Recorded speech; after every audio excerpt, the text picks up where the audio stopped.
The governor's race could get a lot more interesting if Chief Craig does in fact run, and it's looking more and more like that is in fact going to be the case. Politico is reporting that in addition to meeting with the state Republican Party chair, Chief Craig also has talked with Arizona's governor, who heads up the Republican Governors Association.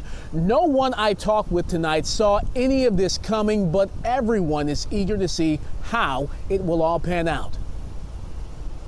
Well-placed sources tell Fox 2 Detroit Police Chief James Craig will announce his retirement next week and is weighing a run for governor as a Republican.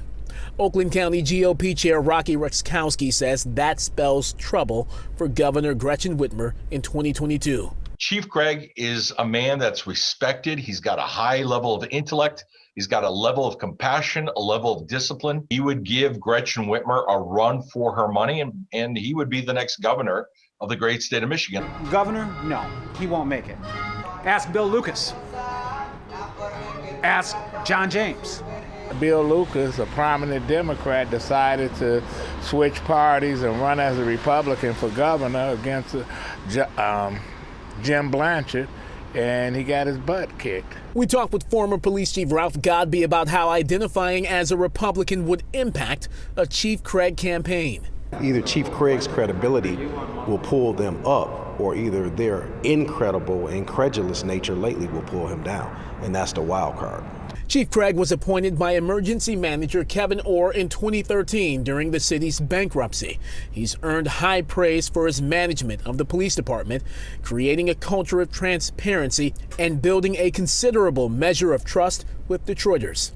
When you have a good track record for doing things by the book, you have a good track record with people, for keeping your word and your commitment, it spills out to votes.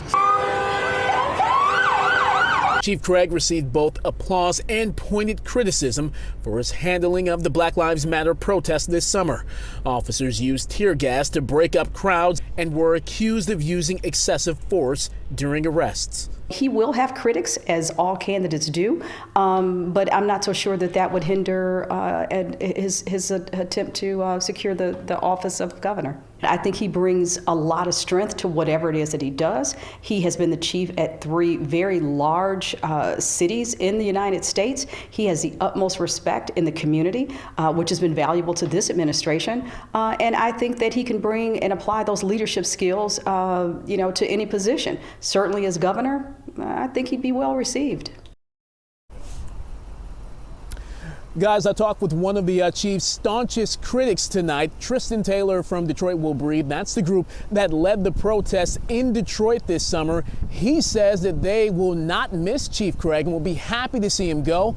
But on the flip side, there's a host of people who would hate to see Chief Craig retire. But if he does, they would love to see him in Lansing. Stay tuned. You, Monica? Now, Randy, James Craig has a national profile these days, and if indeed he does decide to run for governor, you have to wonder who he might choose as his running mate as well. Well, you know what, Rocky Ruskowski, we talked a bit about that today. Candace Miller, a name that definitely has come up and reportedly has expressed that she would be open to running as someone's lieutenant governor. And also another name that came up, Terry Lynn Land, very familiar names to Michiganders, and either of them to a lot of people would be suitable and fitting running mates for Chief Craig if he does in fact run for governor. The chief reportedly set to address all of this on Monday. Stay tuned. Michigan politics always interesting. Randy, thank you.